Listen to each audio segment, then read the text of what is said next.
Mount Rushmore के बारे में कुछ अजीब सा है। ज़्यादातर मूर्तियों के उलट जो बड़ी मेहनत से बनाई गई लगती हैं। माउंट रशमोर ऐसा मालूम होता है जैसे ये पहाड़ से खुद ही उभर आया हो, ना कि किसी महान कारीगर के हाथों से तराशा गया हो।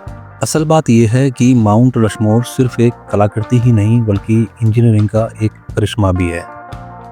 बगैर किसी फनकारी के तजुर्बे के सोने के खनिकों की एक बड़ी टीम ने जैकहैमर, डायनामाइट और होशियारी से काम लेकर इन बड़े बड़े चेहरों को तैयार किया।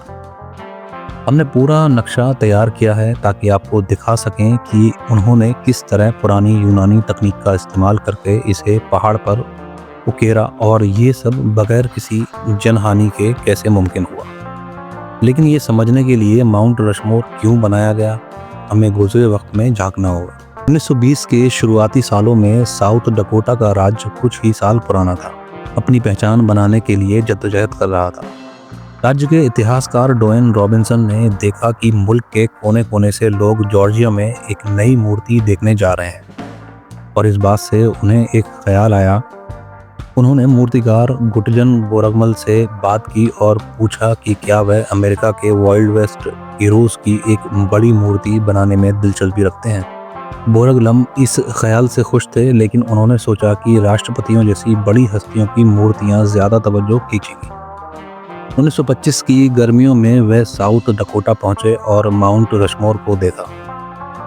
एक 500 फुट ऊंची चट्टान। उन्होंने तुरंत जान लिया कि ये उनके प्रोजेक्ट के लिए बेहतरीन जगह होगी। पहाड़ को सुरक्षित करने के बाद उन्होंने राष्ट्रपतियों की तस्वीरों का जायजा लिया और एक मॉडल तैयार किया। अब उन्हें असली मूर्तियां बनाने का तरीका ढूंढना था। उस वक्त माउंट रशमोर पर न सड़कें थीं, न बिजली, और न ही कारीगरों के लिए चढ़ने का कोई रास्ता। इसलिए 1927 की गर्मियों में एक सड़क बनाई गई जो सामान और लोगों को साइट तक ले जा सके। जल्द ही साइट के नीचे एक पूरा गांव बस गया, जिसमें औजारों की दुकानें, लोहार की दुकानें और मजदूरों के लिए घर बनाए गए।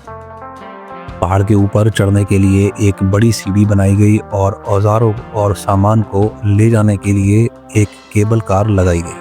पहाड़ के ऊपर एक विंच हाउस भी बनाया गया, जहां से मजदूरों को छोटे छोटे सीटों पर ऊपर नीचे ले जाया जाता था। इन तैयारियों के बाद टीम ने चट्टान के बड़े हिस्से को हटाया जब तक कि एक मोटा अंडे जैसा सिर नहीं बन गया। इसके बाद मजदूरों ने जैकहैमर का इस्तेमाल करके चेहरे को उकेरना शुरू किया, लेकिन 30 किलो के जैकहैमर को चट्टान के किनारे संभालना मुश्किल काम था, और उन्हें चलाने के लिए और भी चालाक इंजीनियरिंग की ज़रूरत थी।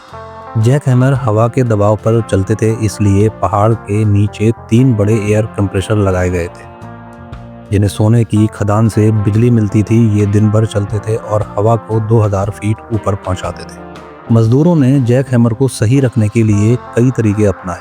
कभी कभी वे चेन का इस्तेमाल करते और कभी कभी अपने पैरों से जैकहैमर को चट्टान में घुसाते। हालांकि उनके पास कोई फनकारी का अनुभव नहीं था, फिर भी वे जानते थे कि कहाँ ड्रिल करनी है। बोरगलम ने मॉडल से माप को पहाड़ पर उतारने के लिए पुरानी यूनानी तकनीक से प्रेरणा ली थी।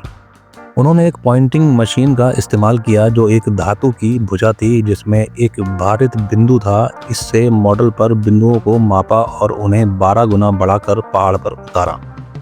इस तकनीक से हजारों बिंदुओं को सीधे पहाड़ पर चिन्हित किया गया, जिससे मजदूरों को ड्रिलिंग के लिए गाइड मिला।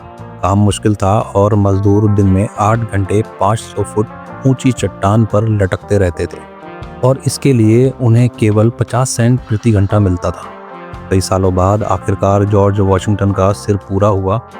सबसे मुश्किल हिस्सा आंखों को असली जैसा दिखाना था। यूनानी मूर्तियों की आंखें चिकनी और सपाट होती थीं, लेकिन बोरगलम ने छाया में एक गहरा छेद और बीच में एक वर्गाकार हिस्सा छोड़ दिया, जिससे आंखों में चमक का भ्रम पैदा हुआ। यह तरीका जोखिम भरा था क्योंकि चट्टान कभी भी गिर सकती थी। माउंट रशमोर को पूरा करने में 14 साल लगे, लेकिन यह कभी पूरी तरह समाप्त नहीं हुआ। मूल योजना थी कि प्रत्येक राष्ट्रपति को उनकी कमर तक उकेरा जाए और एक भव्य मकबरा बनाया जाए, लेकिन सेकेंड वर्ल्ड वॉर के वजह से ये योजना अधूरी रह गई। बोरगलम की मौत के बाद ये काम बंद हो गया। हालांकि बोरगलम और रॉबिन्स ने साउथ डकोटा को दुनिया के नक्शे पर लाने का अपना मकसद हासिल कर लिया। आज माउंट रशमोर इंजीनियरिंग और कला का एक बेमिसाल नमूना है जो इतिहास और तकनीक का मेल दिखाता है। दोस्तों, आपको हमारी ये वीडियो कैसी लगी हमें कमेंट्स में ज़रूर बताएं और चैनल को सब्सक्राइब करना ना भूलें। मैं हूं आपका दोस्त फरहान मलिक और आप देख रहे हैं स्पेस सागा।